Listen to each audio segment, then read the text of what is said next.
예, 저는 지금 하고 있는 일은 여기 보면 이렇게 2021년에 커피 세계에서 한국 가베사라는 책을 출판을 해서 그래서 올해 한 다음 주쯤에는 두 번째 책인 커피가 묻고 역사가 답하다 뭐 이런 제 생각에 훨씬 잘 쓴 책이 한 2주 정도 후에 나옵니다. 벌써 북 콘서트 이런 게 많이 좀 잡혀 있어요. 그리고 커피 히스토리라는 유튜브 채널도 운영을 하고 있고 한국 커피협회에서 발간한 한국 커피 문화연구라는 우리나라 유일한 그 연구재단에 등재된 공인 학술지의 편집위원도 맡고 있고 국민일보하고 오마이뉴스의 주말 그 커피 문화 칼럼니스트로 한 2년 이상 활동을 하고 있습니다. 그리고 오랫동안 한국학중앙연구원 대학원 교수로 이제 학생들에게 교육학 강의를 해오고 있는 교육학 교수예요. 그래서 제 책을 출판했을 때도 꽤 많은 그 신문 기사들이 뭐 교육학자가 변신에 성공했다, 뭐 커피 바리스타로 변신한 교육학자, 뭐 이런 얘기들이 굉장히 많이 뉴스에 나가기도 했습니다. 제가 오늘 선물 하나 가져왔는데 딱 한 번 퀴즈를 내서 맞히는 분에게 커피 원두를 드립니다. 이 카페인데요. 이 카페 메뉴판이 있지 않습니까? 이 카페가 위치하고 있는 도시가 어디일지를 손을 들고 맞춰보세요. 아닙니다. 도시를 맞추셔야 됩니다. 네? 손을 들고 맞추셔야 됩니다. 아닙니다. 서울보다 북쪽입니다. 파주 아닙니다. 파주보다 북쪽입니다. 네? 양주. 예, 파주보다 북쪽 아닌 것 같아요. 연천. 아닙니다. 철원. 아닙니다. 고성. 고성 아닙니다. 속초 아닙니다. 속초보다 북쪽입니다. 고성보다 북쪽입니다. 대진. 자꾸 그쪽으로만 가지 마세요. 서해안 쪽입니다. 서해안 쪽. 백령도. 메뉴를 잘 보시고. 우리 혹시 김 대표님 준비 안 되세요? 네네. 강화도보다 북쪽입니다.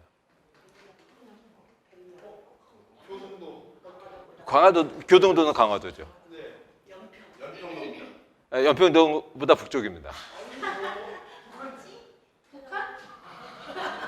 도시 이름을 맞추라고.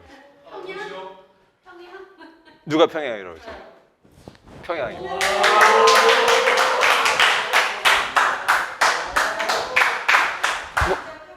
커피를 좋아하시는지는 모르겠는데 이거는 에티오피아 구찌라는 커피인데요. 내일 밤에 MBN에서 하는 불꽃 밴드 방송이 있잖아요. 거기 5손가락도 한 팀이잖아요. 5손가락의 그 리더 이두원 씨가 직접 볶은. 저기 용인에서. 네네. 책가옥에서 책가옥. 그러세요. 제가 지난 주말에 가서 일요일 날 볶은. 네, 집중해 주세요. 귀한 커피입니다. 이게 평양에 있는 금능다방이라는 그 카페죠. 요 금능 식당은 제가 가봤어요. 2007년에 아마 여기서 식사를 한 것 같은데 평양 사람들이 지금 커피를 많이 마십니다. 그런데 굉장히 고급스러운 메뉴예요. 메뉴판이 가장 뒤에 보면요. 나폴리 파스타도 있고 볼로냐 스파게티죠. 스파게티인데 나폴리 스파게티, 볼로냐 스파게티를 구분해서 파는 나라가 대단한 나라죠. 왜냐하면 이탈리아는 북쪽과 남쪽이 원래 같은 나라가 아니었었죠. 커피 문화도 북쪽과 남쪽이 정말 다릅니다. 정말 다르죠. 서로 사이도 그렇게 좋지 않아요. 우리나라 지역 감정 이상 지역 감정이 좀 있죠. 그래서 볼로냐 스파게티는 옛날 그 베네치아식 북쪽 스파게티고 나폴리 스파게티는 남쪽 스타일이에요. 이거를 구분해서 메뉴에 올릴 정도입니다. 평양은 중간 느낌이 이 사람들은 이게 음식이나 이런 게 자기들이 세계 중심이라고 생각을 하니까 어느 하나 이름이 아니라 이렇게 지역의 특성을 그대로 드러낸 메뉴를 올렸어요. 그거 이외에도 보면은 이게 여기에는 가격인데요. 이게 유로하고 달러를 같이 받아요.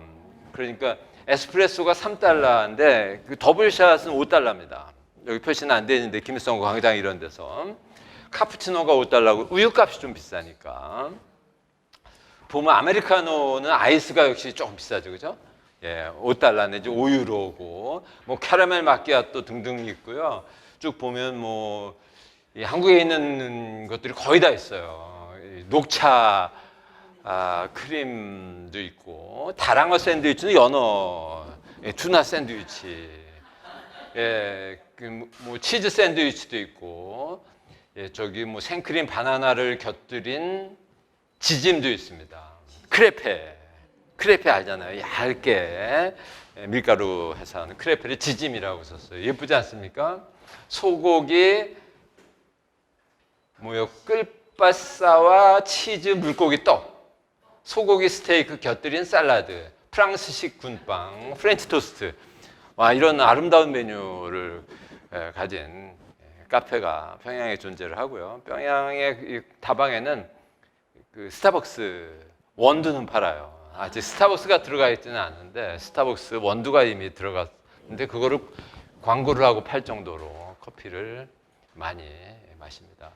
우리나라 사람들이 커피를 좋아해요. 제가 오늘도 오마이뉴스 기사를 쓰다가 컬럼을 쓰다가 재미있는 걸 하나 발견했는데 1950년대 초반 53년 정도면 우리나라 전쟁이 끝나기 전이었었는데 이때 유진호라는 분이 있습니다. 전에 고려대학교 법학과 교수였었고 법제처 장관도 하신 분인데 이분이 52년에 미국으로 8개월 연구년을 가셨어요. 미국에서 머물다가 이제 귀국길에 프랑스, 영국, 독일, 이탈리아 등등 유럽 여러 나라를 돌아보고 들어와서 시찰담을 동아일보에 연재를 했는데 그 내용에 보면 전쟁 직후이기 때문에 유럽 사람들이 얼마나 궁핍한 생활을 하는지 가장 힘들게 사는 사람들은 영국 사람들이다 라는 이야기를 쓰면서 영국에서는 커피조차 제대로 된 커피를 못 마셔서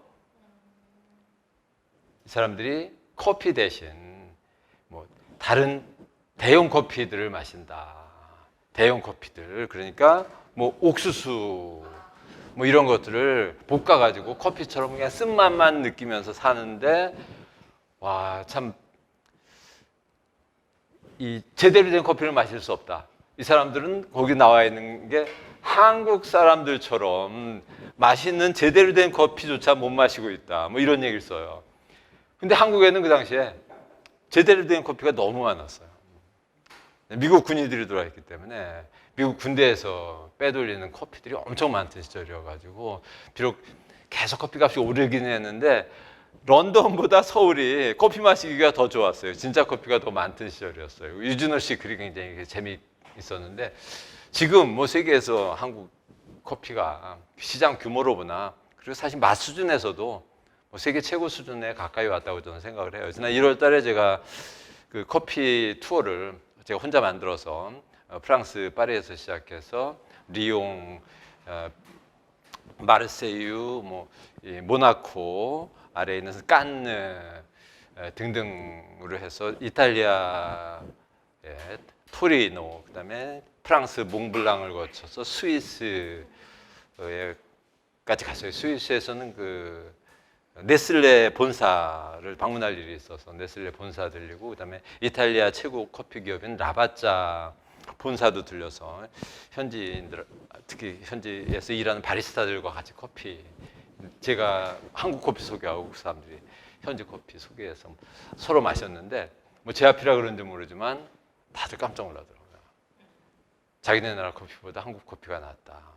특히 프랑스 사람들은 완벽하게 다 프랑스 어디에 가도 한국 커피보다 맛있는 커피는 못 마셔볼 것 같다는 이야기를 많이 했거든요. 근데 이탈리아 토리노 커피는 프랑스 커피보다 훨씬 낫습니다. 토리노 본사에서 제가 마신 커피는 그래도 그 당시 지난 1월 달에 유럽 4개국 돌아다니면서 마신 커피 중에서는 가장 좋았습니다.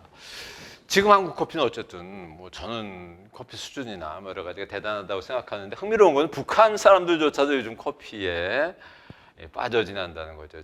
제가 2019년에 바로 코로나 직전에 마지막으로 이제 북한하고 회의를 한다고 체코 프라하에서 며칠 북한 사람들하고 회의를 하고 지냈는데 만날 때마다 이제 뭐 선물 교환하는 거는 우리가 이제 늘상 하는 건데 보통 지금까지는 제가 이제 평양을 가든 뭐 2018년에도 심양 중국 심양에서 북측하고 회의를 하고 할 때 이제 뭐 선물을 가지고 와요. 그런데 가장 좋아하는 선물이 뭐 몇 년 전까지만 하더라도 여자 화장품, 특히 남자들한테 여자 화장품. 그쪽 사람들도 자기 선물보다는 집에 가서 아내나 남편한테 잘 보이는 선물을 좋아해요. 예, 그게 남는 장사라는 거 알아요. 그래서 남자들한테는 화장품을 주면 굉장히 좋아합니다. 여자들한테는 뭐 면도기라든지 뭐 이 남성용을 또 주면 좋아하고 공통적으로 좋아하는 거는 뭐 소화제나 두통약과 같은 이 상비약 같은 거 아주 좋아했었고요. 그런데 2018년에도 제가 약간 느꼈었는데 그때도 회의 끝나고 저녁 시간이 되면 이 남쪽에서 같이 가신 분들은 노래방 가자고 그러는데 북쪽에서 같이 가신 분들은 커피 마시러 가자고 얘기하더라고요. 그래서 와, 이거 많이 바뀌었다는 생각은 했었어요. 그런데 2019년 프라하에 갔을 땐 진짜 선물용으로 저한테 커피를 좀 사달라고 해가지고 한국마트에 가서 믹스 커피를 정말 바리바리 싸서 줬어요.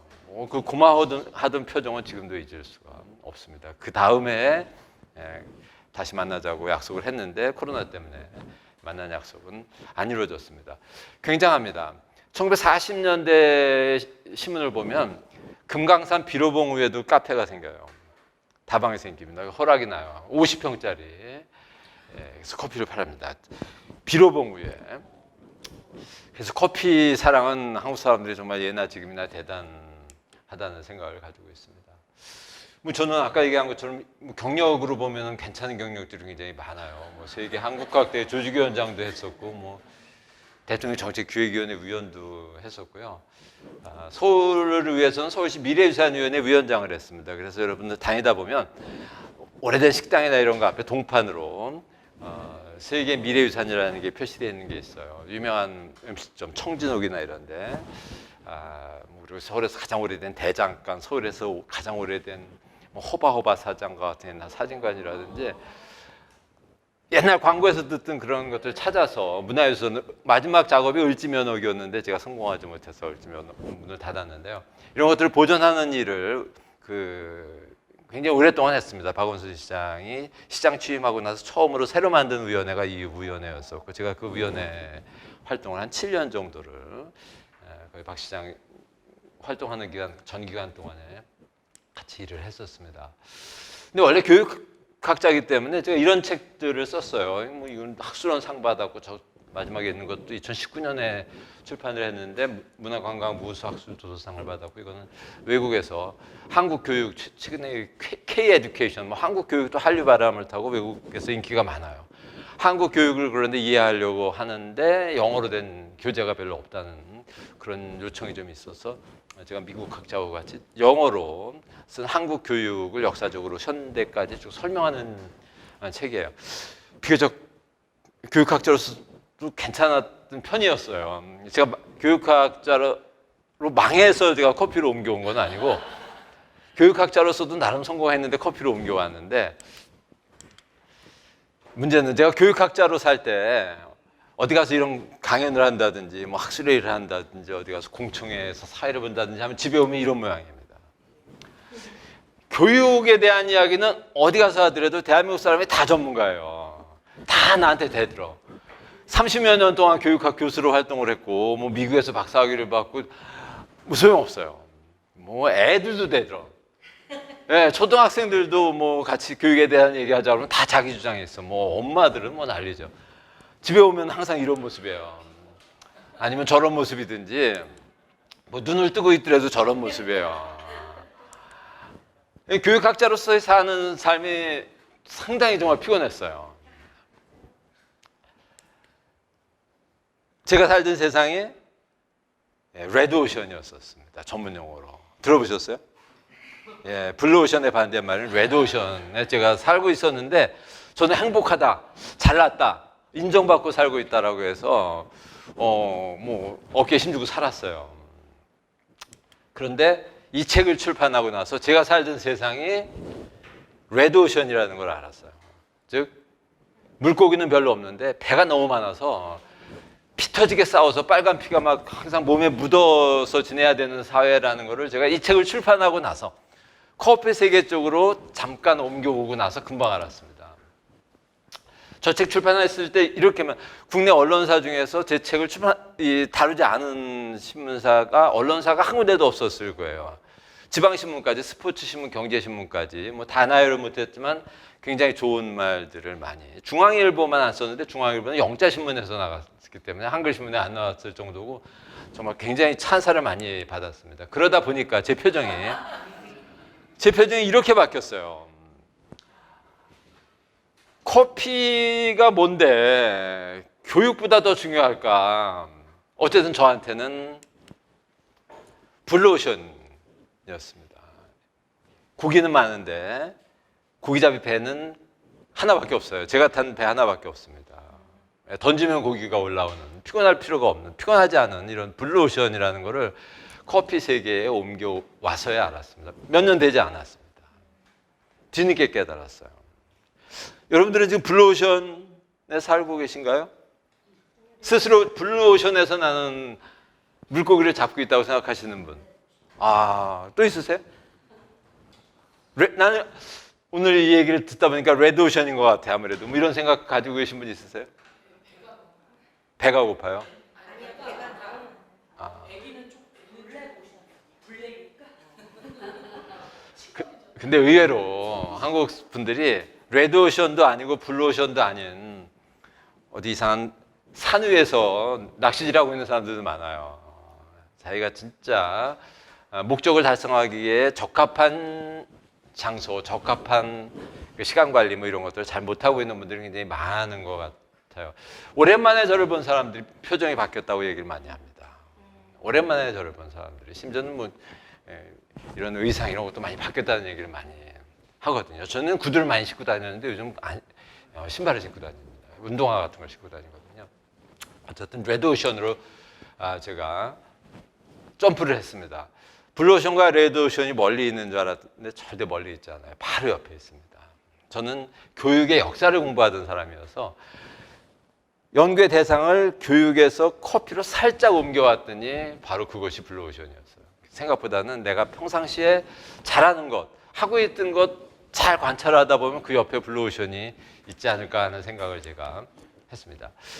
이 블루오션, 레드오션을 이런 용어를 발견해서 세계적인 학자가 된 사람이 한국 사람입니다. 영어 용어지만 블루오션, 레드오션 개념을 처음으로 발견한 사람은 김위찬이라는 한국 사람이에요. 지금 현재 프랑스에서 활동을 하고 있는데 같이 활동을 하는 르네 마반이라는 교수님인데 이 두 분이 책에서 블루오션 스트래티지, 블루오션 전략이라는 걸 한번 발표를 했어요. 뭐 세계적으로 경영학, 비즈니스 어드미니스트레이션 쪽에서는 난리가 났습니다. 지금도 뭐 세계적인 석학입니다. 아마 경영학 분야, 경제학이 아니라 경영학 분야에 노벨상이 있으면 이분이 아마 받았을 것 같아요. 올해 또 새 책을 하나 썼습니다. Beyond Disruption이라는 그 파괴를 넘어서 뭐 이런 개념인데 굉장히 재미있습니다. 제가 이번에 그걸 읽다가 돌아보기도 싫었던 교육을 제가 생각을 했어요. 와, 이 전략으로 한국 교육을 개혁을 하면 한국 교육 바뀔 수도 있겠다. 이런 생각을 하게 돼가지고 거절했던 그 집필을 수락하겠다고 내가 자발적으로 그 책 편집 준비하시는 분한테 연락을 해서 한 챕터를 썼어요. 그게 이제 다음 달이면 나오는데 매년 나오는 거예요. 가을쯤에 나오는데 대한민국 대전환 그 시리즈거든요. 2024 대한민국 대전환 시리즈에 교육편을 써달라고 요청이 들어왔는데 나 요즘 교육학 글 안 쓴다고 거절을 했다가 이분이 쓴 책, 혼자 쓴 비욘드 디스럽션이라는 이 책을 읽고 나서는 여기에 정답이 있다고 생각해서 한 챕터를 불과 한 3, 4일 사이에 그냥 확 써가지고 보냈습니다. 9월 말이면 나옵니다. 이분이 발견했어요. 이분이 발견한 이것도 블루오션이에요. 블루오션이 그런 현상이 없었던 게 아니라 있었던 현상에 이름을 하나 붙여준 거예요. 이름을 붙여준 겁니다. 그랬더니 이게 이분을 세계적인 스타 교수로 만들었습니다. 우리가 세상 사는 데서 블루오션 발견하는 것만큼 재미있는 일은 없다는 생각을 요즘 아직 제가 뼈저리게 많이 하고 있습니다. 이 김의찬 교수가 발견한 블루오션이라는 개념, 그 블루오션은 없는 것을 찾은 게 아니라 존재하는 것을 잘 살펴서 거기에 이름을 붙여준 거예요. 집에서 아내에게, 남편에게 하던 그 호칭 같은 거 이름 하나만 바꿔보세요. 갑자기 달라집니다. 네? 별거 아닌 게 이 장점, 긍정적인 거, 눈에 잘 보이는 거, 없는 걸 찾으려 하지 말고. 이건 지난 주말에 제가 참 우연이라는 게 많아요. 지난 주말에 EBS 그 세계 명화를 보는데 페인티드 베일이라는 영화였어요. 여러분들이 아는 그 킹콩이라는 옛날 영화의 그 여자 주인공, 킹콩 손에 이렇게 앉아있던 그 어린 여자 주인공이 나이가 들었습니다. 그 나오미 와츠라고 하는 그 여성이 주인공인 영화인데 1920년대 중국을 배경으로 한 영화인데 굉장히 감동적입니다. 두 사람이 결국은 처음에 사랑이 없는 결혼을 했다가 서로 가정을 피해서 그냥 뭔가 잔소리 많은 엄마를 피하고 무엇인가 따분한 생활을 해서 탈피하기 위해서 우연히 댄스 파티에서 만난 두 사람이 진짜 사랑하지 않음에도 불구하고 서로를 완전히 이해하지 못한 상태에서 결혼을 해요. 결혼을 해서 이제 이 남자가 이 과학자인데 중국으로 상해로 옵니다. 상해에 와서 이제 의료봉사 같은 거를 하는데 부인이 같이 왔어요. 그런데 부인이 바람을 피웁니다. 현지에 있는 영국 외교관하고. 부인은 근데 이 남자가 자기를 정말 사랑하는 줄 알았어요. 그런데 남편이 바로 압니다. 남편한테 들켰어요. 그래서 남편이 어떤 결심을 하냐면 이 아내를 실험해보자 해서 같이 오지로 콜레라가 아주 극성을 부리고 있던 지역으로 의료봉사를 가는데 같이 가든지 나와 이혼을 하든지 둘 중에 하나 선택을 하라고 이야기를 합니다. 당연히 안 따라갈 줄 알았어요. 부인이. 안 따라갈 줄 알았고요. 자기를 사랑하지도 않고 또 가면 죽을 가능성이 너무나 높은 지역이기 때문에. 그런데 따라가요. 왜 그러냐면 이 여자가 바람 피우던 그 외교관 남자를 만나서 나를 진짜 사랑하냐고 했더니 사랑한다는 거예요. 그러면 내가 이혼을 할 테니까 너도 이혼하고 결혼할 수 있냐고 했더니 그건 절대 안 된다. 내가 너를 그 정도로 사랑하지는 않는다. 배신감을 느끼고 돌아와서 고민을 하다가 결국은 콜레라가 창궐하고 있는 곳까지 남편을 따라서 따라갑니다. 따라가서 현지에서 남편이 일하는 걸 보면서도 계속 너무 무서운 상태에서 고립된 감옥과 같은 생활을 좀 해요. 그런데 그곳에서 이제 성당의 자원봉사를 좀 하다가 피아노를 치고 자원봉사를 하다가 남편이 괜찮은 남자다라고 하는 것을 조금씩 느끼기 시작하고 같이 거의 동시에 남편도 저 여자에게 긍정적인 측면이 있구나라는 걸 보게 됩니다. 그래서 어느 순간 그 대화 내용 속에 보면은 지금까지 서로 없는 것을 찾으려고 노력을 하는 이 불행한 삶을 살았는데 있는 것을 보는 게 더 중요하다는 이야기를 해요. 그래서 어쨌든 남편은 죽습니다. 콜레라로. 근데 여성은 살아서 그동안의 생활을 좀 후회를 하면서 인생이란 무엇일지를 다시 생각하게 만드는 이런 영화예요. 마지막 엔딩 장면에서 나오는 가사가 저는 굉장히 아름다웠어요. 뭐 정확하게 번역은 못하겠지만 그 물이 고와서 그 발을 담그러 갔다가 물이 너무 고와서 몸을 담그고 왔네. 뭐 이런 내용이에요. 그 피아노 선율에 와 멋지더라고요. 그 설명하는 내용도 그렇고 음악도 그렇고 이 여자가 남편을 따라서 간 거는 그냥 따분하니까 계곡에 발이나 담그러 갔던 건데 가서 몸을 다 담근 격이 됐어요. 오히려 자기가 더 빠져들었습니다.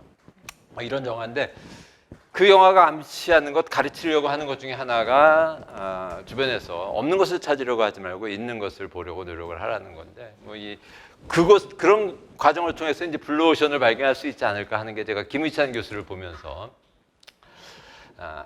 좀 이렇게 느꼈던 점입니다. 오늘 여러분들에게 소개해 줄 거는 커피를 좋아해서 블루오션을 발견한 사람들이에요. 커피 역사 속에 나오는 사람 중에서 쉽게 블루오션을 발견한 사람들, 그리고 뒷부분에 시간이 나면 커피를 정말 싫어해서 블루오션을 발견한 사람도 있어요. 싫어하려면 정말 제대로 싫어하고 좋아하려면 제대로 좋아해야 된다는 게 오늘 제가 여러분들에게 뭐 인생과는 아니지만 그래도 뭐 살아가면서 필요한 지혜가 아닐까 싶어서 여러분들에게 던지려고 하는 메시지입니다. 첫 번째가 이제 커피를 좋아해서 블루오션을 발견한 사람들인데, 첫 번째는 이 멜리사 벤츠입니다. 자동차 벤츠가 아니고, 이분은 커피 세계에서는 누구나 아는 유명한 분인데 가정주부예요. 커피를 정말 좋아했던 사람입니다. 대충 좋아하는 사람이 아니라 있으면 마시고 없으면 안 마시는 뭐 이런 사람이 아니라 정말 커피를 좋아했던 사람이에요. 독일 분입니다. 1873년 독일이 통일된 지 한 뭐 2년 몇 개월밖에 되지 않은 시점이었어요. 1950년 6월 29일인가에 사망을 하는데, 이 서울이 인민군에 의해서 6.25 때 점령당한 그 다음 날인 정도에 독일에서 돌아가셨어요. 이 가정주부가 어떻게 블루오션을 발견했냐? 1870년대, 80년대, 90년대, 1900년대 초반, 이분이 살아계실 때 커피 마시는 방법은 두 가지밖에 없었습니다. 한 가지는 튀르키예 사람들이 마시는 방식이에요. 즉 이런 뭐 채집에 아니면 현지 이름으로 여러 가지로 부르는 저런 손잡이가 달린 자그마한 용기에 커피 가루를 넣고 뜨거운 물을 넣고 자기 취향에 따라서 가끔 뭐 설탕을 직접 집어넣기도 하고 나중에 넣기도 하고 이런 걸 넣어서 끓입니다. 끓여서 뭐 넘쳐 흐르지 않을 정도로 몇 번 넣었다 뺐다를 반복을 해요. 보통 한 3번 정도 이렇게 넣었다 뺐다 반복을 하다 보면 시간이 뭐 한 10분, 20분 정도 지나가지 않습니까? 그리고 나서 이제 잠깐 놔뒀다가 커피 찌꺼기가 가라앉고 나면 따라서 마시고, 그 다음에는 저 오른쪽에 있는 것처럼 찌꺼기를 잔이나 테이블 위에 엎어서 그 그림, 나타나는 그림을 보고 점을 칩니다.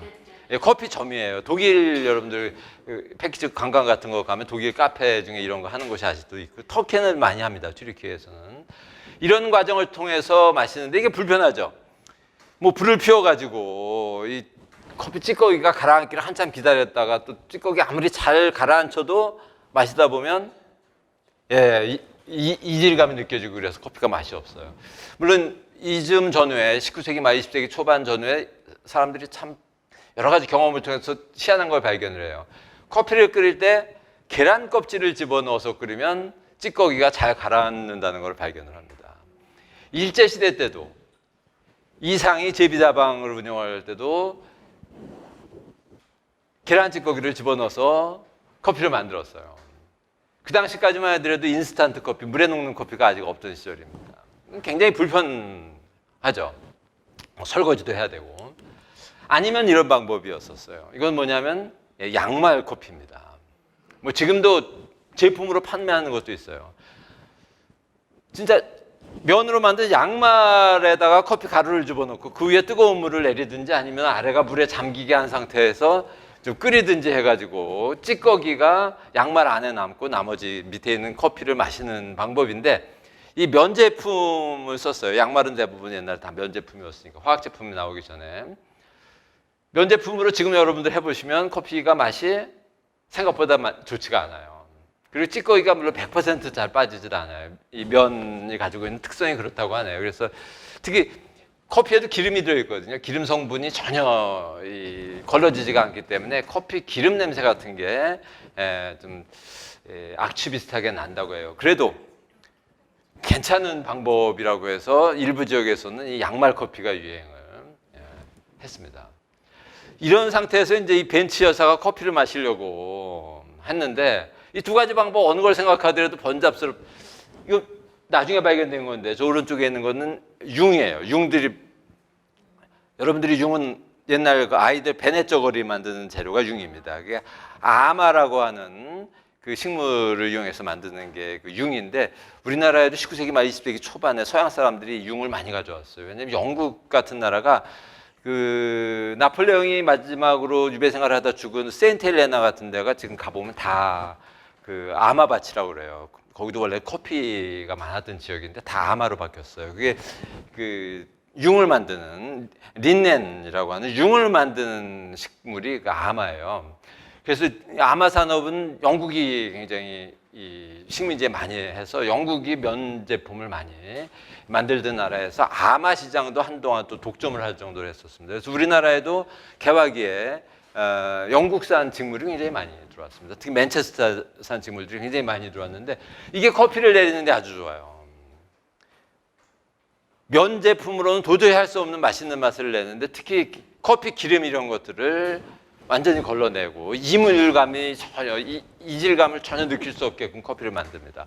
근데 어쨌든 이것도 한번 커피를 만들어서 마시고 나면 설거지, 빨래 뭐 이게 굉장히 복잡해요. 완벽하게 말리고 하지 않으면. 근데 유럽은 햇빛이 또 좋지가 않으니까 이게 항상 깔끔하게 마르지가 않으니까 언제든지 한번 마시고 나면 뭐 융은 또 비싸니까 버릴 수도 없고 다시 빨래를 해서 마르기까지는 기다린다든지 아니면 많이 만들어 놔야 되는데 어쨌든 설거지도 귀찮고 하니까 불편했어요. 그래서 이 벤츠 여사가 이런 불편한 커피 즐기기 생활을 하다 1908년에 그날도 커피를 마시려고 아침에 이제 커피를 내리려고 준비를 했는데 마땅한 방법이 없었던 거예요. 그래서 갑자기 옆에 이런 양철로 된 1800년대 말과 1900년대 초가 유럽에서 그 우리 양동이 만드는 양철 산업이 굉장히 발달하던 시절이었는데 양철 용기를 옆에서 발견했습니다. 그래서 여기에 아마 못이나 송곳 같은 거로 구멍을 뚫었어요. 처음에는 뭐 나와 있는 그림 사진들을 보면 대부분 그림들이죠. 뭐 한 4개 뚫은 것도 있고 이렇게 많이 뚫은 것도 있고 많이 뚫어가지고 이 위에다가 무엇인가 천이라든지 무엇을 놓고 이제 위에다가 커피를 올리고 뜨거운 물을 내리겠다는 생각을 했어요. 그런데 옆에다 무엇을 놓을까를 고민하고 있었는데 바로 눈에 보이는 게 당시 유치원생이었었던 큰아들 공책이었어요. 옆에 아들이 학교에 가져다니는 공책이 있었던 거예요. 이 뭐 한국 상황에서는 말도 안 되죠, 그죠?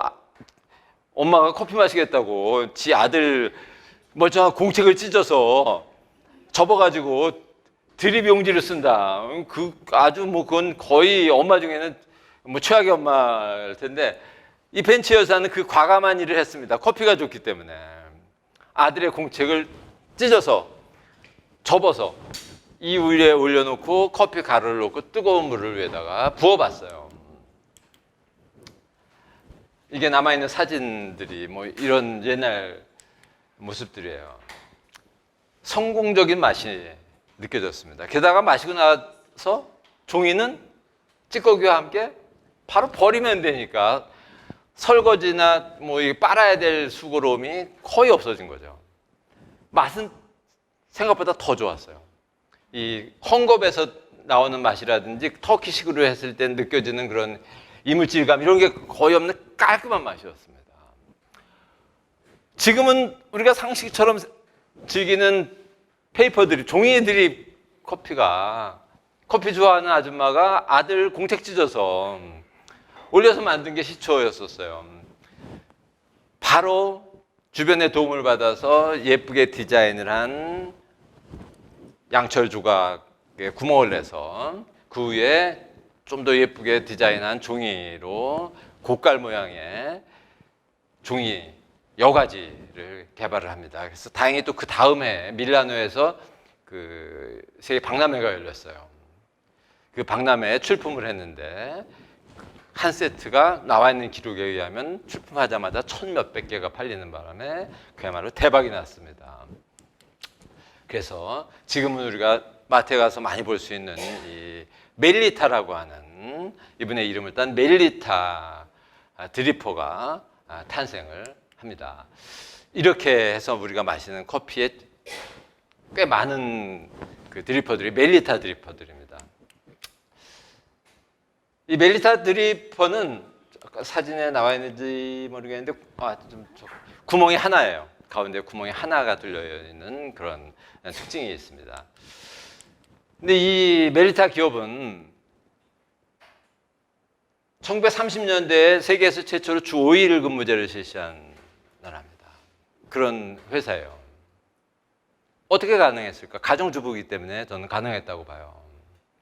가정주부들은 유럽이나 우리나라 다 육아의 어려움이라든지 가정 생활을 해야 되는 어려움이 있기 때문에 일하는 사람들이 일주일에 6일 일하는 게 부담스럽다는 느낌을 남자들보다는 훨씬 더 먼저 가질 수밖에 없었던 것 같아요. 그래서 이 기업이 멜리타 벤츠에 의해서 주 5일제 근무제를 시작했고 1년에 3개월 휴가 제도를 만들었습니다.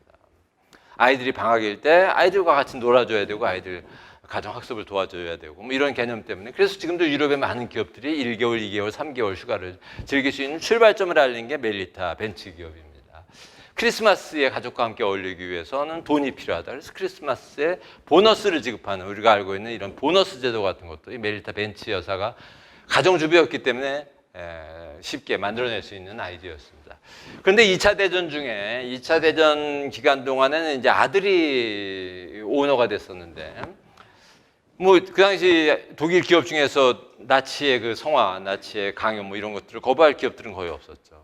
뭐 나라를 뜨든지 아니면 계속 기업을 운영하려면 부역을 하는 수밖에 없었습니다. 그래서 이 멜리타 벤츠도 특히 이 아까와 같은 이런 커피 쪽은 군 수품으로서 굉장히 각광을 받은 시대이기 때문에 나치 군대에 보급품을 제작을 해서 납품을 했습니다. 뭐 이런 것들이 이제 2차 세계대전이 끝나자마자 비난으로 쏟아졌을 때 비난이 쏟아지기 전에 먼저 사과를 하고 이 기업 자산 중에 상당히 많은 부분을 털어서 전후에 강제동원 희생자 지원 프로그램에 적극적으로 참여를 합니다. 그래서 기업의 이익보다는 이 희생자 추모 사업이나 희생자 가족들의 생계 보조 이런 활동을 열심히 해서 기업 이미지를 개선을 합니다.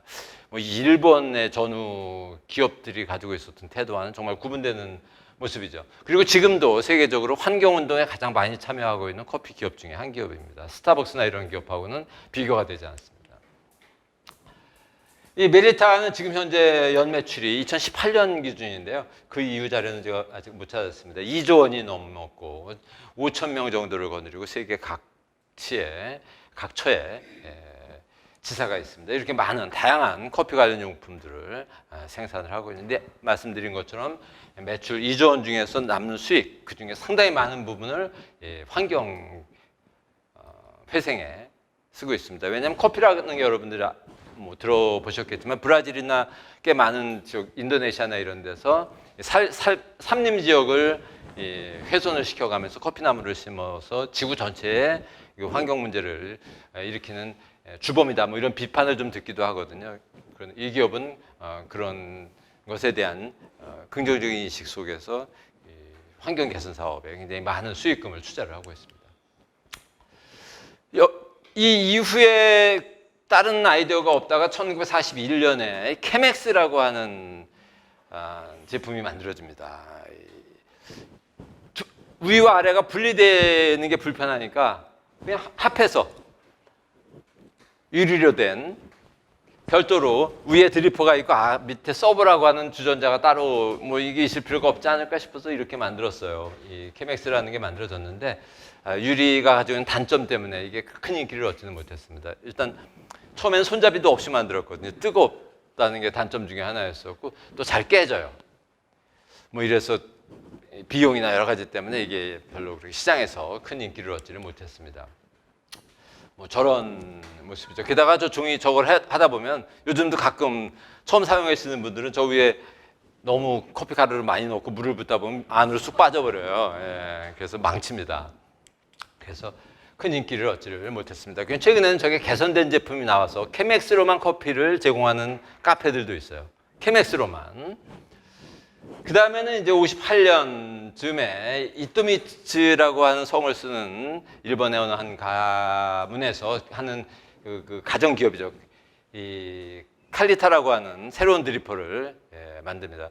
이 드리퍼를 누가 창안했는지도 명확하지는 않아요. 그래서 제가 물음표를 해놨는데 이 기업은 지금 현재 대표도 여성분인데 이토미츠라고 하는 성을 쓰는 분이 하는 거로 봤어요. 역사적인 기록에는 모리큐 이토미츠가 일본 어떤 책에는 나오는데 제가 이 체크를 해서 여러 문헌에서 확인한 게 아니기 때문에 아직은 좀 애매하게 남겨뒀습니다. 이 기업이 등장을 해서 멜리타 커피 드립 도구를 개선한 새로운 거를 발표를 해요. 칼리타인데 칼리타는 밑에 있던 구멍 하나를 3개로 바꾼 거예요. 이거를 만드는데 50년이 걸렸어요. 1908년에서 1958년까지. 물론 칼리타라는 요 기업 명칭은 59년에 생겼습니다. 처음에는 다른 기업 이름이었는데 1년 후에 생겼는데 구멍 3개로 바꾸는 아이디어를 전 세계에 있는 그 많은 수천만 명의 커피를 마시는 사람이 왜 못했을까? 근데 일본의 이토미츠라고 하는 사람이 그 간단한 아이디어, 기록에 의하면 물론 처음부터 3개를 하진 않았어요. 왜 꼭 하나여야 될까 싶어서 2개도 뚫어보고 4개도 뚫어보고 5, 6개를 뚫어봤는데 아시아 사람은 일사무치를 좋아해요. 그런 얘기도 어디인가 있더라고요. 홀수를 좋아한대요. 일본 사람이나 중국 사람들도.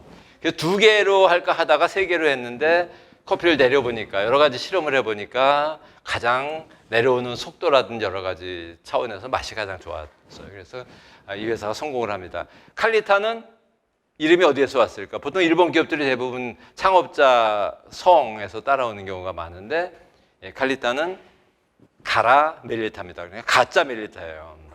가라 제품. 멜리타, 독일에서 원조 멜리타라고 하는 거에 가라라는 그 가짜라고 하는 거 접두사로 그거를 붙인 거예요. 그래서 합해가지고 가라 멜리타, 가짜 멜리타예요. 원래 멜리타는 구멍이 하나인데 이거는 3개를 뚫었기 때문에 솔직하게 가짜 멜리타, 가라 멜리타라는 이름을 붙였는데 지금 시장에 가보면 여러분들이 마트 같은 데서 볼 수 있는 드리퍼 중에 한 3분의 1, 4분의 1 정도는 칼리타 제품입니다. 몇 조 원 정도 규모의 매출을 가지고 있습니다. 일본 기업들은 기업 공개를 쉽게 잘 하지 않아서 제가 매출 규모를 확인할 수 없었습니다. 그리고 나서 또 세월이 흘러서 1973년에 아키라 고노라고 하는 그 유리 회사를 운영하고 있던 분이 고노라고 하는 또 다른 드리퍼를 만듭니다. 이 드리퍼는 왜 이렇게 작은 구멍이 3개여야 될까? 그냥 몰아서 큰 구멍 하나면 되지 않을까? 사실 생각이 정말 심플한 거예요.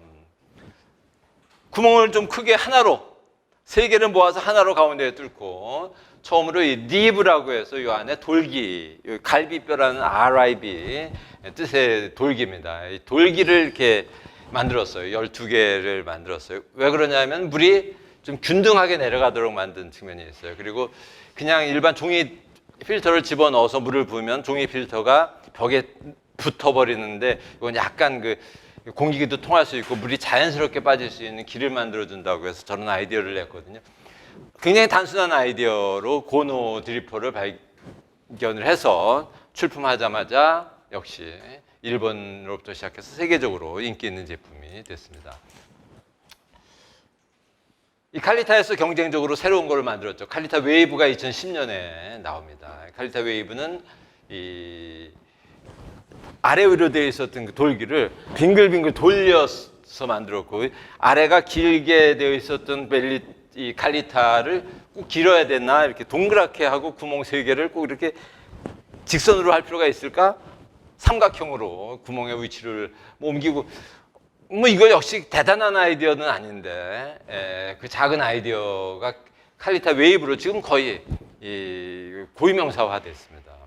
그래서 이 칼리타 웨이브도 선풍적인 인기를 끌었는데 이런 거를 보고 있던 사실 이 하려라고 하는 회사는 그 고노의 제품을 대리 생산을 하던 이 납품업체 중에 하나였는데 하려에서 계속 고노에 납품을 하다가 보니까 자기들도 새로운 거를 만들고 싶어서 새로운 거를 만듭니다. 이거는 아까 좀 전에 본 고노하고 큰 차이가 없어요. 구멍이 조금 더 커졌고 리브라고 하는 거 안에 있는 돌기가 직선이 아니라 약간 나선형 모양으로 이게 한 60도 정도 각도라고 해서 이제 하리오 V60가 됐는데 굉장히 단순한 변화를 통해서 하리오 V60를 출시를 했습니다. 지금 현재는 아마 세계에서 가장 많이 이용되는 드리퍼 중에 하나가 이 하리오 V60일 겁니다. 굉장히 사용하기에 편리하고 아마추어들도 크게 어려움 없이 균일한 맛의 커피를 만들 수 있다고 해서 뭐 그런 기업 광고가 좀 통했습니다. 그래서 꽤 널리 사용이 되고 있죠.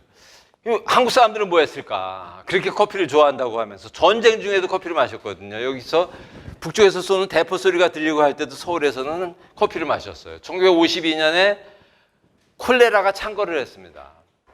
그래서 커피에다가 얼음을 넣어서 마시면 안 된다. 수인성 전염병이니까 얼음을 넣은 커피를 팔다 들키면 영업정지를 한다 난리를 쳤어요. 그래도 죽어라고 아이스 커피를 마셨습니다. 전쟁 중에 1952년 3년 그 당시 신문을 찾아보면 얼음이 들어간 음료라는 단어가 굉장히 많이 들어가요. 그런데 그 아래 위에 보면은 어디에서 콜레라 증상이 나타나서 사람들이 죽어간다 뭐 이런 얘기가 또 나와요. 그래도 아이스 아메리카노를 지금으로 따지다 보면 아이스 커피를 마시는 민족이거든요.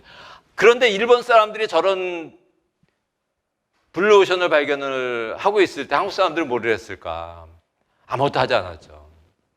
공업 수준이 뭐 낮았던 것도 원인일 수가 있어요. 그리고 처음부터 무엇인가 스스로 하기보다는 외국에서 만든 거를 들여다 쓰는 습관 뭐 이런 것들 때문에 남의 도움을 받던 습관 이런 습관 때문에 그랬으리라고 보는데 뭐 최근에 나온 국산 이런 드리퍼들이 있는데 대부분 다 뭐 국제적으로 영향력이 크다든지 시장에서 일본 제품을 밀어낼 정도는 아닙니다. 여기서 우리가 뭐 몇 가지 이야기할 수 있는 것은 무엇인가를 좋아하려면 제대로 좋아하라는 거죠. 그 벤츠 여사가 커피를 좋아하려면 제대로 좋아했으니까 그런 아이디어를 낼 수가 있었던 거예요. 대충 좋아하면 그날 하루 안 마시고 말죠. 뭐 그냥 뭐 이랬을 텐데 커피를 정말 좋아했습니다. 좋은 것 옆에 존재하는 더 좋은 거를 찾는 거 뭐 주변에 많습니다. 여러분들이 좋아하는 음식이라든지 이런 거 보면은 뭐 그 주변에 잘 아이디어를 꺼내서 그 주변에 무엇이 있을까 생각을 해보면 구멍 하나짜리가 3개짜리가 되고 3개짜리가 모아져서 큰 게 하나가 되고 이게 다 뭐 좋은 것 옆에 존재하는 또 다른 좋은 것들이에요. 이런 걸 찾는 게 그렇게 어렵지가 않습니다. 그 다음에는 여러분들이 낯설지만 설명하면 또 다 아는 사람 이야기입니다. 1852년에 태어나서 1935년에 죽은 조엘 취기라는 미국 사람이에요. 이렇게 생긴 사람입니다. 지금 단일 국가로는 세계에서 커피 소비 1위 국가가 미국이고 2위가 독일입니다. 이 사람 미국 사람인데 켄터키 출신입니다. 링컨 대통령과 같은 마을에서 태어났어요. 링컨 대통령보다는 물론 한 40년 가까이 40여 년 뒤늦게 태어난 사람이죠. 뭐 트랜실베니아라고 하는 대학을 졸업을 했어요. 시원찮은 대학을 졸업을 했습니다. 한국 학생들 같으면 진짜 안 갈 만한 대학인 것 같아요. 제가 처음 들어봐요. 이 대학 이름을. 그리고 켄터키라는 데가 뭐 따지고 보면 한국에서 충청북도나 교육적으로 이 교육 분위기로는 뭐 전라북도나 강원도나 뭐 진짜 거기보다 더 심하죠. 예, 아마 거의 뭐 울릉도 수준일 거예요. 거의 공부할 여건이 참 최악이라고 생각하는 데가 켄터키고 생활 여건도 가장 나빴던 지역 중에 한 지역이에요. 그러니까 닭을 많이 키우죠, 그죠? 이 대학을 1868년에 졸업을 하고 교사가 됩니다. 이 당시에는 교사 자격증 관리가 제대로 안 되어 있기 때문에 그냥 대학에 들어가서 조금만 공부하면은 초등학교 선생님은 바로 됐어요. 그런데 해보니까 재미가 없어. 그래서 식품회사의 세일즈맨, 특히 커피를 납품하는 세일즈맨이 됩니다. 교사를 하다가 때를 치우고 세일즈맨, 커피 세일즈맨이 돼요. 이게 이제 제가 교육학자이기 때문에 이런 이야기에 익숙합니다. 1872년에 선생님들이 지켜야 될 규칙이에요. 보면 여자 선생님들은 물론 결혼을 하면 안 돼요. 남자 선생님들 뭐 아이스크림을 먹으면 안 되고 뭐 이 겨울에는 아침마다 올 때 이렇게 뭐 저기 장작을 들고 가야 되고 뭐 석탄도 들고 가야 되고 매일 이 갈탄이나 석탄 난로 옆에는 물을 떠다가 이렇게 한 양동이 비치하는 거 뭐 이런 게 다 선생님들이 해야 될 일이에요. 뭐 월급도 굉장히 낮았어요. 그래서 뭐 이런 마을을 떠나려면은 사전 허락을 받아야 됩니다. 마을을 못 떠나요. 이거는 원래 그래요. 이 교사가 원래 출발할 때 약간 노예였었거든요. 그래서 대학도 마찬가지입니다. 아까 나온 그 볼로냐라는 데가 세계 최초의 대학이 뭐 거의 1000년 전에 만들어진 볼로냐 대학이 있는데 이 대학 같은 경우에 학생회가 주인이에요. 학생 노동조합이죠. 학생 노동조합 뭐 주로 장사를 해서 돈 버는 상인들의 아이들 이런 사람들이 많이 했습니다. 이 사람들이 돈을 모아가지고 유명한 선생님들을 고용을 해요. 그래서 그 학교에서 가르치려면 교수가 신청서를 내서 학생회장 앞에서 나는 이런 걸 가르치겠다고 시연을 한 다음에 학생회장이 그러면 뭐 한 학기에 얼마를 줄 테니까 열심히 가르치라고 해가지고 학생회장이 길드의 조합장이죠. 인정을 해주면 학생조합이 인정을 하면 교수를 해요. 그 마을에서 외출을 하려고 하면 학생조합의 승인을 받아야 돼요. 교수가 수업 시간에 5분, 10분 늦게 들어온다 반드시 벌금을 내야 됩니다. 일찍 나가도 물론 벌금을 내야 되는데 늦게 나가는 거는 혼납니다. 학생들을 힘들게 했다고. 마을을 떠날 수 있는 자유도 허락되는 게 학기 중에는 단 한 번밖에 없어요. 결혼을 해서 신혼여행을 가는 것 이외에는 그 타운을 학기 중에 떠날 수 없습니다. 학생들을 위해서 계속 봉사를 해야 돼요. 옛날 노예하고 큰 차이가 없었던 게 사실 교사 직업이기도 하거든요. 1870년대 미국의 공교육이 막 성장하던 시절에는 교사들이 여전히 있는 사람들의 불임을 받는 존재 정도밖에 되지 않았어요. 그래서 이 직도 교직을 2년도 못하고 때려치고 커피 세일즈맨을 시작을 합니다. 근데 이 당시 커피 이야기를 하려면 반드시 배경을 설명을 잠깐 해야 되는 게 1870년대까지는 세계 커피 생산량의 거의 반이 실론과 자바 지역에서 나왔어요. 반 정도가 1870년대, 그다음에 반 정도가 이 중남미 지역에서 나왔다고 보면 될 정도였는데 1870년대에 갑자기 실론과 자바 지역의 커피가 멸종을 합니다. 그 커피 녹병이라고 하는 커피 잎사귀가 녹슬듯이 말라가면서 서서히 죽어요. 그런데 농사지어 본 사람들은 다 알지만 완전히 망하면 괜찮은데 이게 망한지 안 망하는지 모르는 애매한 상태가 이게 지옥이에요. 나무를 뽑아서 버릴 수도 없게 살아는 있어. 그래서 좀 열리겠거니 해서 1년 지켜봤는데 별로 안 열려. 소출이 반도 안 돼. 망하는 거죠. 차라리 죽어버리면 새로 나무를 심으면 괜찮은데. 근데 이 커피 녹병은 대표적으로 죽지는 않았는데 매년 커피 생산량이 30% 40% 떨어져서 한 3, 4년 되고 나면 거의 꽝이 되는 이상한 병이었어요. 이게 뭐 사람도 똑같잖아요. 그죠? 뭐 남편이나 부인이나 차라리 진짜 나쁜 게 좋아요. 그럼 버리면 되잖아요. 근데 이 인간은 버리자니 괜찮은 구석이 있는 것 같은데 데리고 살자니 매일 짜증만 나고 이 애매한 인간들이 제일 세상 사는데 힘들어요. 정치권에서 애매한 인간들이 제일 그게 문제잖아요. 그죠? 확실하면 우리가 선택이 쉬운데 저놈 괜찮은 놈인 것 같은데 뽑아놓고 나면 이상한 짓 하는 놈이 진짜 미운 것하고 커피 녹병이 약간 좀 그런 모습이었었어요. 결국은 완전히 다 멸종을 합니다. 동남아시아 커피가. 그래서 세계 커피 시장에 거의 반 가까이를 공급을 하던 게 싹 없어지니까 중남미 커피가 폭증을 하기 시작해요. 제일 이익을 본 거는 물론 브라질이죠. 맛에 투자를 할 필요가 없어요. 그래서 우리가 아는 산토스 커피라는 게 그 당시에 이제 세계적인 커피가 되는데 맛에 투자할 필요가 없어요. 찾는 데가 너무 많으니까. 자고 나면 커피값이 오르니까 커피에 투자할 필요가 없어요. 품종 개량을 할 필요가 없고 뭐 좋은 땅에다가 심을 필요도 없어요. 그냥 커피가 생긴 거면 다 미국 사람들이 가져가니까. 미국에서 가져가는 커피가 브라질 커피의 거의 반 이상이었으니까. 그래서 커피 가격이 폭등을 합니다. 미국인들의 대처 방법. 첫 번째는 커피에다가 커피 가루에다 이상한 걸 섞는 거였어요. 처음에는 그래도 그냥 먹어도 죽지 않는 걸 섞었어요. 뭐 민들레 뿌리, 잔디 뿌리, 보리 뭐 이런 거 사실 죽지는 않잖아요. 커피 맛을 좀 이상하게 하기는 하더라도 뭐 이거 이외에 그 펜더그라스트라고 하는 사람이 2010년에 쓴 책에서 보면 한 100가지가 나오는데 100가지 중에서 한 50가지 정도가 온갖 뿌리, 열매는 다 들어갑니다. 근데 나중에 이제 개과자 뭐 이런 게 들어가고 담배째 같은 것도 들어가요. 담배째는 들어가도 커피하고 맛이 구분이 잘 안 되기 때문에 한국에서도 그 70년대, 80년대에 꽁초 커피, 꽁피라고 해서 또 막 뉴스에 나오고 한 적이 있었는데 이게 다 미국에서 시작된 겁니다. 톱밥, 죽지는 않잖아요. 벽돌가루까지 넣습니다. 색깔이 비슷하니까 벽돌을 갈아서 넣어요. 예, 정말. 근데 이런 게 막 뉴스에도 나옵니다. 커피 찌꺼기 2번, 3번 사용하는 거는 뭐 이거는 아름다운 얘기예요. 이 당시에 1880년대 미국에서 착색제로 속이는 거. 커피가 브라질이나 이런 데서 들어온 게 이 사람들이 원래 마시던 자바 커피나 이런 것하고 생두, 원두 색깔부터가 달라요.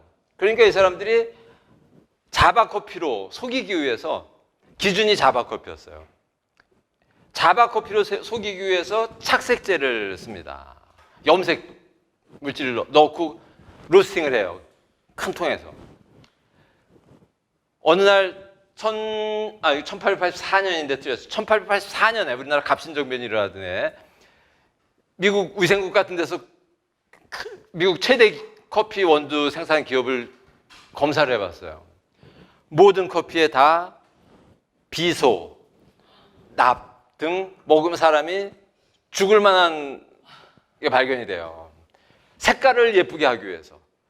중남미에서도 이 당시에 처음 나온 싸구려 커피들 가져다가 다 착색제를 집어넣어서 로스팅을 해서 팔아요. 그런데 그 기업 주, 뉴욕타임즈에 제가 이 기사 찾느라고 뉴욕타임스 지금 정기 구독을 하고 있습니다. 인터넷으로 매달 돈 내면서. 이 기업체 사장이 그런 게 들켰으면 한국 같으면 세상을 떠나든지 국외 도피를 하든지 무슨 짓을 할 텐데 인터뷰를 해요. 자기는 뜨거운 불로 볶으면 모든 게 다 위생적으로 처리되는 줄 알았다. 이걸 마시고 죽었다는 사람 얘기가 없어서 나는 괜찮은 줄 알았다.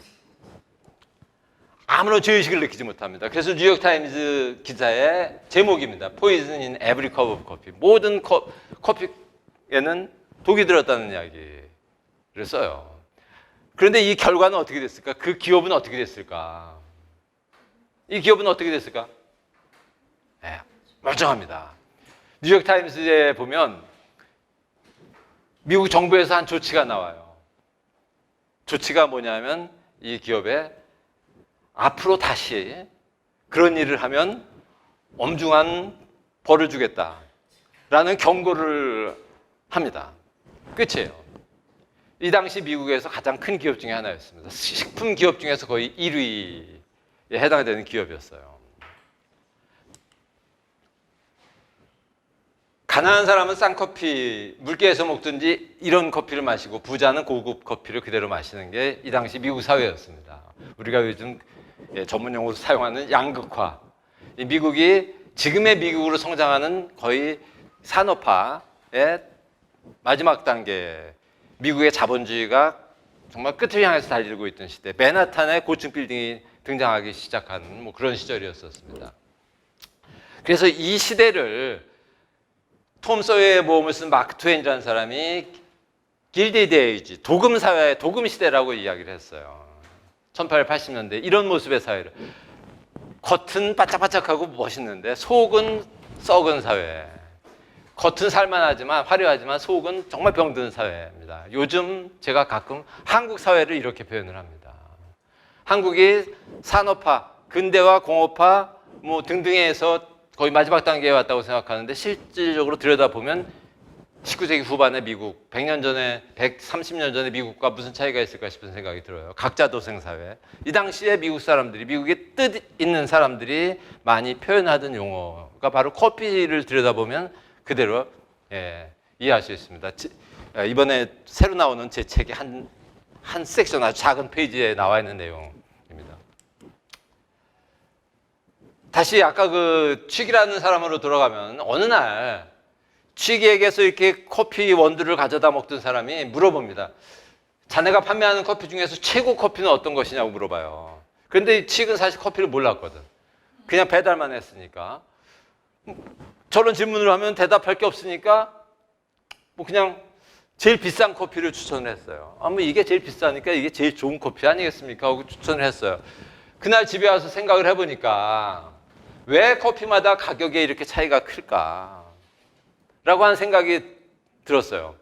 진짜 가격의 차이가 이렇게 많이 날 정도로 맛 차이가 날까? 그래서 한번 커피를 직접 집에서 로스팅을 해서 직접 하나하나 커피를 집에서 마시기 시작을 했어요. 마셔보니까 가격하고 상관이 없이 어떤 커피는 싼데도 향이 뛰어나고 어떤 커피는 비싼데도 신맛만 집다 나서 내 입맛에는 맞지 않고 어떤 커피는 아무리 하더라도 특별한 향도 맛도 없는 그냥 보리 국물 마시는 것 같고 갑자기 사람이 죄의식이 들었어요. 내가 지금까지 사람들에게 무엇을 하는 걸까? 블렌딩 연습을 시작을 합니다. 84년에 치기 테네시주에 있는 내슈빌로 이주를 합니다. 이 멤피스, 내슈빌 다 여기저기 그 엘비스 프레슬리 뭐 이런 사람들이 음악 활동 많이 하던 데죠. 여기서 낮에는 배달, 밤에는 집에 와서 커피를 볶아서 여러 커피를 섞어서 맛을 보기 시작을 합니다. 왜 그러냐면 이 사람 생각이 왜 커피마다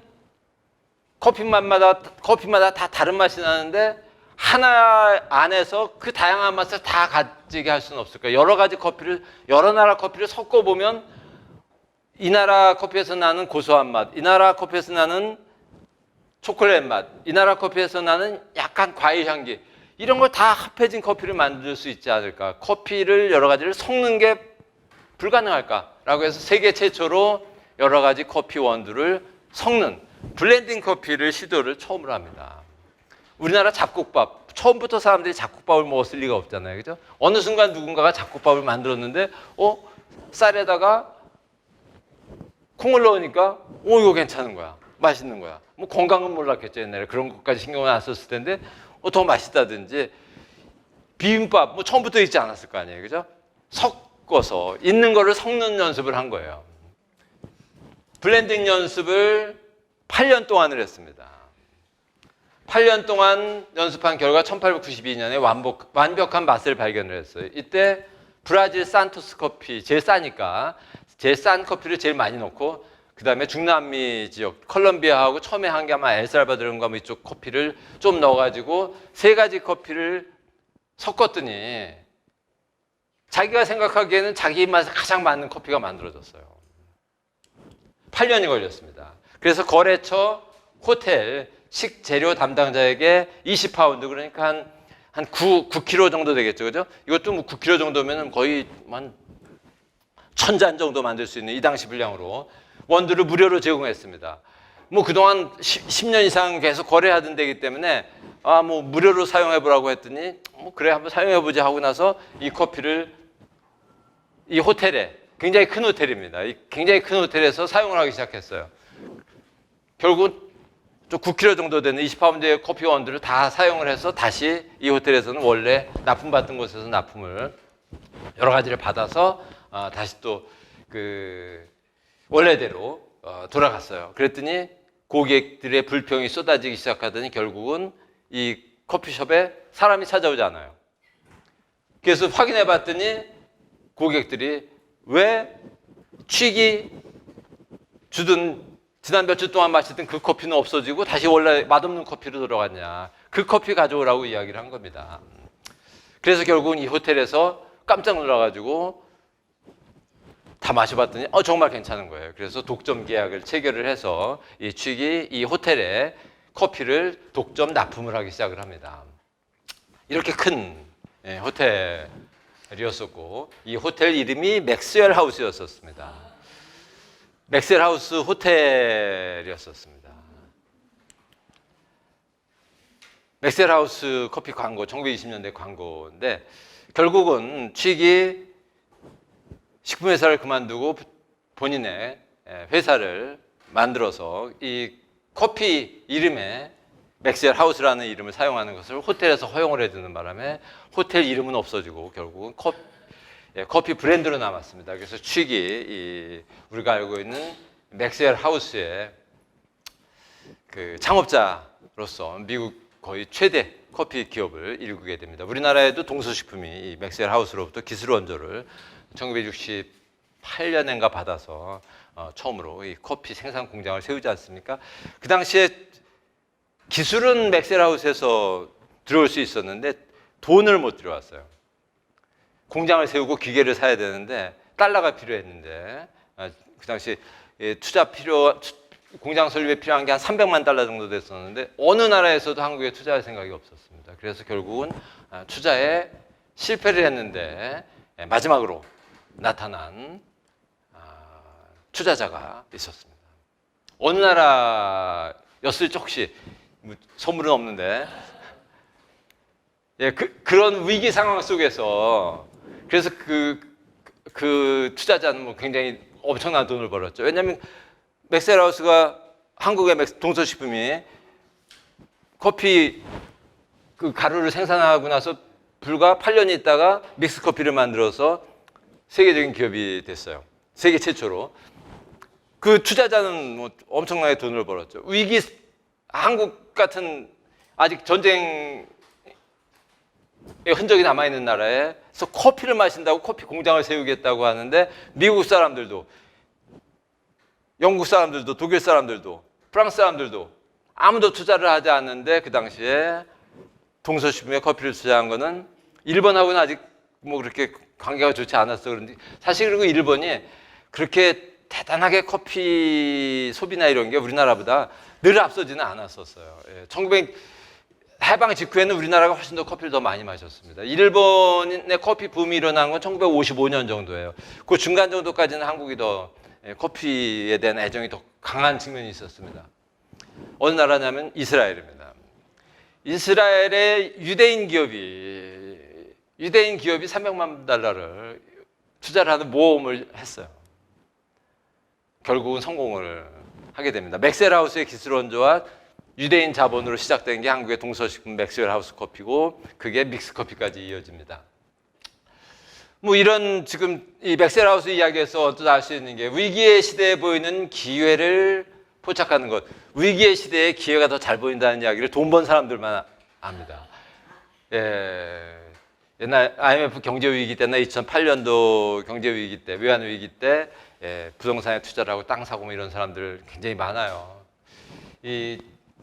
그런데 투자라는 이야기는 아니고 위기 시대에 오히려 기회가 더 잘 보인다는 이야기는 이 맥셀하우스를 통해서 알 수 있습니다. 없는 것을 찾기보다는 존재하는 것의 장점을 잘 섞는 것.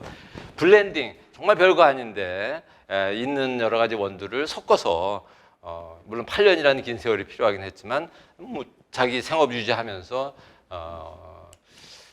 엄청난 일을 했습니다. 남의 질문을 존중하는 것. 고객이 도대체 어떤 커피가 제일 맛있는지 추천해달라고 했을 때 뻔한 얘기라고 생각해서 밀쳐내지 않고 남의 질문을 새겨듣고 남의 질문에 답을 하려는 노력을 했던 것. 이런 것들이 맥셀하우스를 만들었습니다. 요즘 저한테 교육학자로서의 이길상에게 들어오는 질문 중에 이 챗GPT라고 하는 AI가 제공해주는 그 답을 제공하는 이 응답 프로그램이 교육적으로 어떻게 될 것 같은지를 질문을 많이 하는데 제가 그걸 열심히 써봤습니다.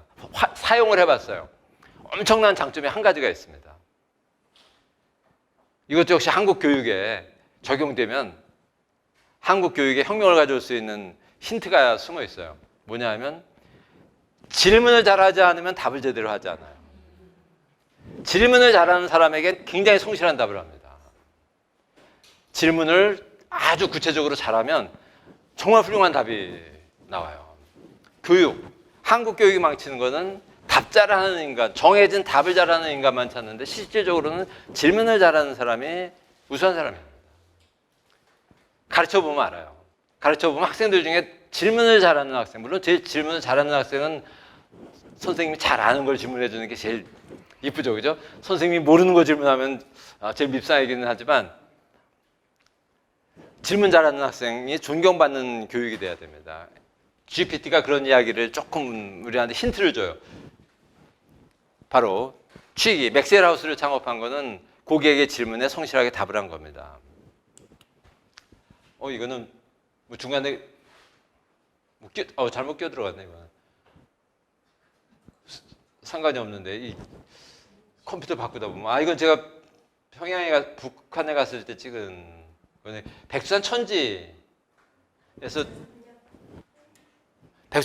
찍었는데 요 여성은 저하고 현지에서 결혼을 했어요. 결혼식을 올렸어요. 왜냐하면 천지에 갔는데 어떻게 얘기하다 남쪽과 북쪽에 결혼 풍습 얘기가 나왔는데 그러면 이 자리에서 한번 결혼식을 한번 해보지 그래가지고 결혼식을 올렸는데 그 당시 제가 제일 당연히 같이 간 몇 분 중에서 제일 나이가 어리고 해가지고 신랑이 되고 저분은 결혼을 하지 않았어요. 그래서 신부가 돼가지고 진짜 줄에 세우고 그 찹쌀 떡을 쪄서 인절미를 만들고 제가 고무보트를 타고 이 천지를 돌면서 북한 사람이 낚시를 같이 했어요. 그래서 이 산천어를 큰 걸 잡아가지고 어죽을 끓이고 뭐 이 산천어 회를 뜨고 이 북한 술 차려놓고 그 사진은 안 따라왔네.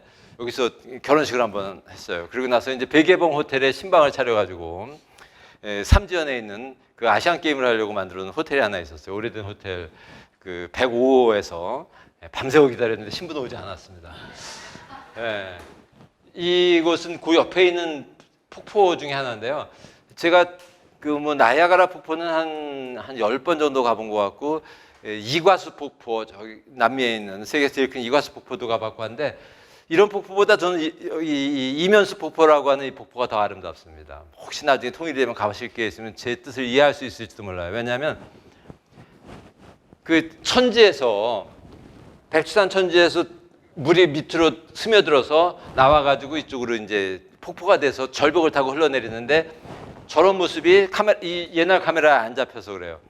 1.5km 정도 되는 절벽에 백두산의 남쪽이죠. 1.5km 되는데 물이 떨어집니다. 영하 20도, 30도가 되는 한겨울에도 얼지를 않아요. 지하 깊은 곳으로 백두산 천지물이 지하 깊은 곳으로 내려오기 때문에 그래서 1.5km 가까이 되는 그 물이 절벽에서 내려온 모습은 정말 장관 중에 장관입니다. 역사 교과서에 나오는 김일성이 참여했다고 하는 보천보 전투가 이루어졌던 보천보 내려가는 삼지연 백두산 위에서 보천보 가는 길 중간쯤에 있는 데입니다.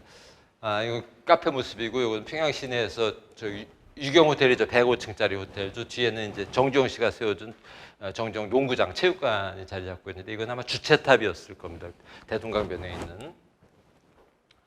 이건 양강도에 가서 이런 양강도 번호판이 표시된 차를 타고 다니면서 그 현지 주민들 양강도는 감자 산지니까 같이 모닥불에 감자 구워서 먹던 장면이고 이 북한에서 드립 커피를 쓰고 있습니다. 저 당시 제가 커피 전문가가 아니어서 저 드립 기구가 뭔지를 확인을 해보지 못했는데 아마 멜리타나 뭐 이런 게 아닐까. 독일 쪽에서 들어오지 않을까 싶은 생각이 들고 저건 평양에서 남쪽으로 개성을 가다 보면 중간에 있는데 온달 평강공주의 묘입니다. 바로 옆이 동명성왕 묘가 남아 있습니다. 지금까지 커피를 좋아해서 블루오션을 발견한 사람들 몇 사람을 소개를 했는데 커피를 진짜 싫어해서 블루오션을 발견한 사람들도 있어요. 켈로그라는 사람, 켈로그 많이 아시죠, 그죠? 마트에 가보면 시리얼 제품의 한 반은 켈로그일 것 같아요. 한국 기업에서 농심하고 농심 켈로그인가요? 뭐 하여튼 한국 기업하고 연계된 그 켈로그라는 회사인데 이 회사를 창업한 사람이 존 켈로그입니다. 1852년 생이죠. 아까 얘기한 맥셀하우스 창업자하고 같은 때 태어났어요. 같은 해. 미시간주에서 출생을 했습니다. 이 사람은 원래 아까 그 사람과 똑같이 교사 자격증을 가지고 있으면서 동시에 의사 자격증을 가지고 있었어요. 이 당시에는 교사 되기도 쉬웠고 의사 되기도 쉬웠습니다. 별로 그렇게 대단히 인기 있는 직업이 아니었어요. 1800년대 중반 미국에서 우리나라도 뭐 크게 다르지는 않죠. 19세기 후반까지 의사가 대단한 직업이 아니었죠. 지금 뭐 대단하지만 이 미시간에서 교사라고 하는 직업과 의사라는 직업을 섞어서 제7 안식일 예수 재림교회에서 운영하는 요양소를 책임지고 운영을 합니다. 그러니까 뭐 약간 교인들 가르쳐야 되고 그다음에 의사로서 이제 치료도 해주고 하는 뭐 이런 일을 하는 거예요. 그러니까 몸이 아픈 사람들, 정신적으로 건강하지 않은 사람들 이런 사람들이 와서 뭐 하나님 말씀 듣고 치료하는 것 같지만 실질적으로는 이 사람이 또 의사로서 전문성을 발휘해서 치료해주기로 해서 이 뭐 병에 나은 사람이 내가 하나님이 낫게 해줬는지 이 의술로 나았는지 헷갈리게 만든 다음에 어쨌든 이 여기에 빠져들게 만드는 아주 괜찮은 전략이었었죠. 굉장히 잘 됐습니다. 이 요양소가. 결혼을 했지만 이 사람이 금욕주의자였었습니다. 그래서 아이고 뭐 도저히 저는 흉내낼 수 없는 사람이에요. 첫날 밤부터 각방을 썼습니다. 뭐 술이 취해서 뭐 어쩌다가 뭐 따로 잔 게 아니라 금욕주의자이기 때문에 결혼을 했는데 첫날부터 각방을 썼어요. 그러니까 무자식이죠. 아이가 한 번도 부인하고 잠자리를 같이 하지 않았어요. 거의 이분이 저는 뭐 신이 아닐까 싶은 생각이 들어요. 거의 뭐 예수님 수준인 것 같아요. 그런데 42명의 아이들을 키웠습니다. 다 입양을 하든지 아니면 정식 입양은 아니지만 데려다가 키운 아이들이 42명이나 됐어요. 이 사람이 1894년에 새로운 식품을 개발해서 1896년에 특허를 취득을 합니다. 우리나라에서 갑오경장, 뭐 청일전쟁이 일어나고 명성황후가 시해되고 뭐 이 을미사변이 혼란스러운 바로 그 시대에 그 시기에 새로운 식품을 개발을 합니다. 콘플레이크를 처음으로 만들어서 시장에 진출을 하는데 이 콘플레이크가 이 당시에 광고를 할 때 어떤 용도의 식품이었을까? 거의 정답입니다. 이게 아니라 반대였었습니다. 콘플레이크의 효능은 성욕 억제 식품이라고 광고를 했습니다. 이게 안 팔려야 되는데 또 불구하고 잘 팔렸어요. 커피를 비판했기 때문에 커피 대용 음식으로 소개를 했어요. 커피를 마시면 정신 이상이 생기고 커피를 마시면 몸에 온갖 질병을 가져온다. 이걸 마시면 사람이 건실해진다. 정신적으로 착해지고 이 동물과 같은 욕구 이런 것들이 다 없어지고 아주 이 하나님이 좋아하는 사람으로 변한다. 많은 사람들이 빠져들기 시작을 하면서 이 콘플레이크가 우리의 상상과는 달리 인기를 얻게 됩니다. 지금 뭐 진짜 많은 콘플레이크 제품들이 만들어지고 있죠. 이 젊은 친구들이 아침에 데이트하러 나갈 때도 콘플레이크 먹고 나가고 이러죠, 그죠? 큰 착각이죠, 그죠? 근데 이 사람보다 더 재미있는 사람이 등장을 합니다. 찰스 포스트라고 하는 사람이에요. 이 포스트는 켈로그와 거의 세계 콘플레이크 시리얼 시장을 양분하고 있는 사람이죠. 포스트는 1854년, 켈로그보다 2년 늦게 스프링필드에서 출생을 합니다. 스프링필드는 일리노이주의 주 수도고 링컨이 대통령에 출마할 때까지 변호사 생활을 오랫동안 하던 결혼을 하고 변호사 생활을 하는 거의 링컨이 가장 오랫동안 살던 도시예요. 그런데 일리노이 대학을 다니다가 뭐 저의 대학 선배입니다. 일리노이 대학을 다니다가 신경쇠약증 등으로 중퇴를 해요.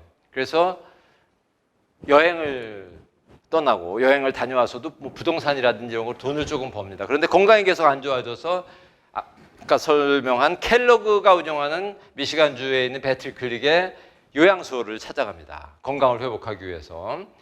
그런데 이곳에 가서 켈로그가 개발한 캐러멜 커피 시리얼이라고 하는 새로운 시리얼을 보고 깜짝 놀랍니다. 뭐 여러 가지 놀랄 이유는 있지만 커피를 그렇게 욕을 하면서 이 사람이 커피 향이 나는 시리얼을 만들어서 파는 거예요.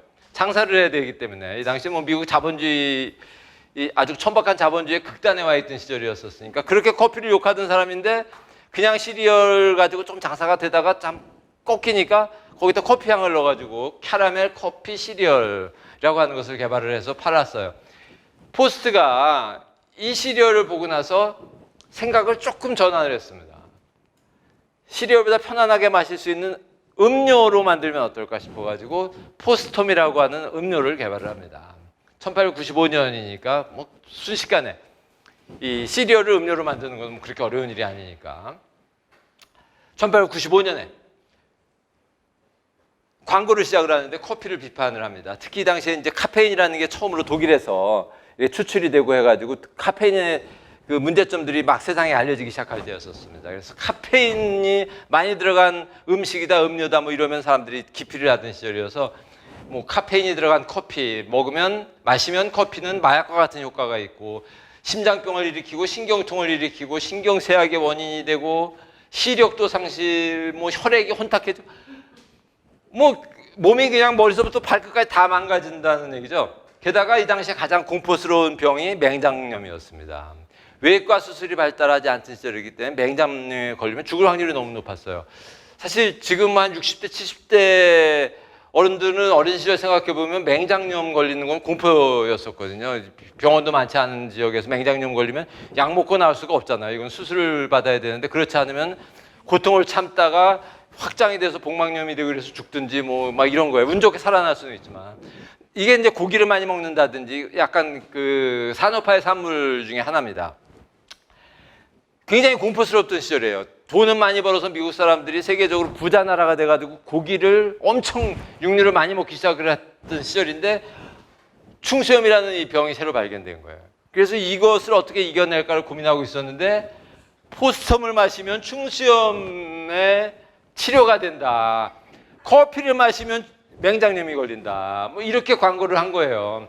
뭐 심지어는 포스텀을 마시면 손상된 뇌도 회생시켜준다고 얘기를 했어요. 그러면 어떤 일이 벌어질까요? 이 당시 미국이 지금 우리나라하고 똑같아요. 집에 애들한테 커피를 마시기, 이 포스텀을 막 먹이기 시작을 했어요. 애들 교육에, 애들 머리에 좋다고 하면 뭐든지 하던 사회가 19세기 후반 미국이에요. 지금 우리나라하고 좀 비슷합니다. 그래서 이 포스텀의 인기는 대단했죠. 이거 우리나라에도 매일신보, 식민지 시대에 우리나라에도 이 광고가 실릴 정도예요. 1920년대 정도 되면 한국 식민지 하에 조선이, 여러분들 다른 역사 강의 들으면서 식민지 시대 얘기 들은 것도 있을지 모르겠지만 오늘 제가 이번 주말에 나갈 그 신문 칼럼 쓰다가 그 주제로 지금 한 3분의 1 써놓고 왔는데 굉장히 재미있는 신문 광고를 발견했어요. 1920년에 신문 광고가 하나가 있는데 시계 광고예요. 시계 광고인데 미국의 그 당시에 명품 시계. 근데 야광 시계입니다. 세계 최초의 야광 시계가 1919년에 미국 회사인데 제가 명품에 관심이 없어서 몇 시간 전에 제가 그 신문 기사를 보고 깜짝 놀랐던 미국 브랜드 혹시 아시는 분이 있습니까? 미국의 명품 시계 브랜드예요. 지금 찾아보니까 손목시계 하나가 한 50만 원, 60만 원 하는 거로 봐서는 여전히 명품 시계인 것 같은데 이 회사가 그 전까지는 다 손으로 시계를 만들었었는데 이 자동화 시스템을 만들어가지고 1892년에 시계 하나에 1달러로 판매를 해서 4천만 개의 시계가 팔려서 미국 최고의 시계 회사가 됐어요. 이 시계 회사에서 투자를 하는 바람에 아까 얘기한 마크 트웨인도 그 시계를 차고 광고에 참여를 했고 이 마릴린 먼로 나중에 뭐 이런 사람들 그다음에 토마스 에디슨 발명가도 그 시계를 가지고 다녔어요. 루즈벨트 대통령은 외국에 유럽에 프랑스에 출장을 갔을 때 자기를 소개를 할 때 나는 그 시계 브랜드 이름 알아야 되는데 무슨 아니 미국 시계입니다. 뒤에가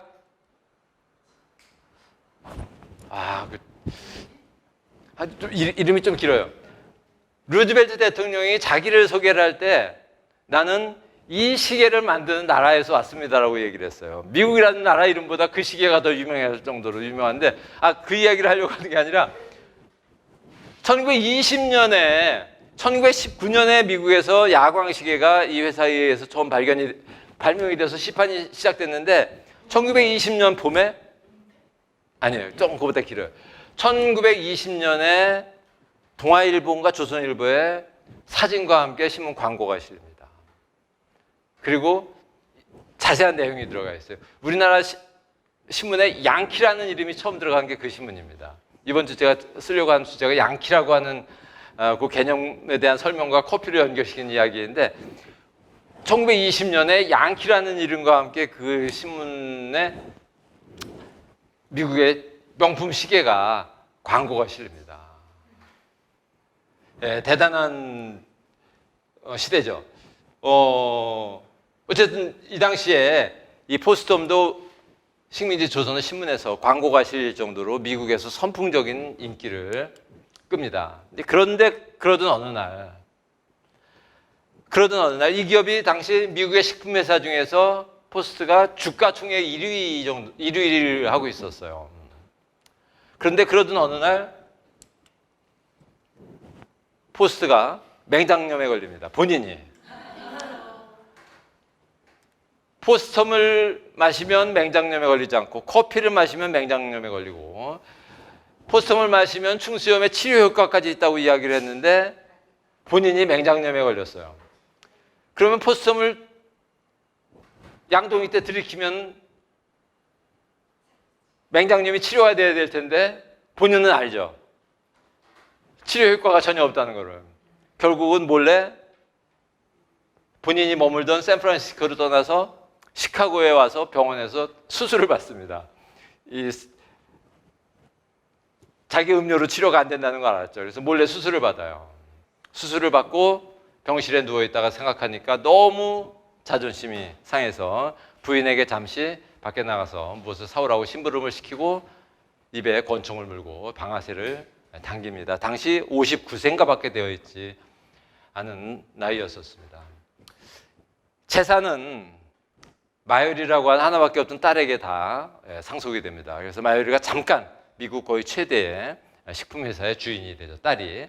이 마요리의 남편이 에드워드 허튼인데 이 허튼이라는 사람이 제네럴 푸드라고 하는 식품회사를 창업을 합니다. 그 물려받은 아내의 유산으로. 이 제네럴 푸드가 결국은 맥스웰 하우스를 1928년에 인수를 합니다. 커피를 요구를 해서 커피를 비판을 해서 성공한 기업이 결국은 커피 회사를 인수를 해요. 그래서 지금도 맥스웰 하우스는 미국 최대 식품 기업인 제네럴 하우스의 자회사입니다. 예. 오늘 뭐 여러 사람 이름 커피 역사에 나오는 사람들 이야기를 통해서 어떤 사람들이 어떤 과정을 통해서 어떤 시대에 커피를 통해서 블루오션을 발견을 했을까? 예, 커피를 좋아하던 벤츠와 같은 가정주부도 있었고 또 남의 질문을 경청했었던 맥스웰 하우스 창업자도 있고 또 커피를 너무 싫어해서 커피 대용식품을 개발해서 세계적인 기업을 일군 사람들도 있고 뭐 다양합니다.